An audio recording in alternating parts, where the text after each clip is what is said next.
Günlük stres və gərginliklərini övladları ilə münasibət zamanı çıxarmağa çalışırlar. Əsasən bu şuursuz şəkildə baş verir. Yəni valideyn o anda bunun fərqində olmur. Hətta bəzən sonradan peşmançılıq hissi yaşayır. Əgər bu gedişatı dəyişmək istəyirsinizsə, ilk öncə öz daxilinizdəki gərginlik və stresi tənzimləməyi öyrənməlisiniz. Övladınızla mütəmadi olaraq bu cür münasibət qurursunuzsa, yəni artıq hadisə baş verib, geri dönüş yoxdursa, bu cür onunla danışaraq məsələni daha sağlam şəkildə həll edə bilərsiniz. Göz kontaktımızı da qaçırmırıq uşaqdan.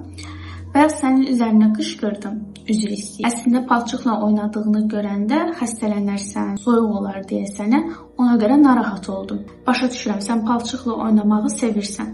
Amma ki, gəl belə razılaşaq ki, nə vaxt ki, həyətə düşsən, özəl bir paltar seçək və o özəl paltarla oynaya bilərsən. Razılaşdıq, hər şey qaydasındadır.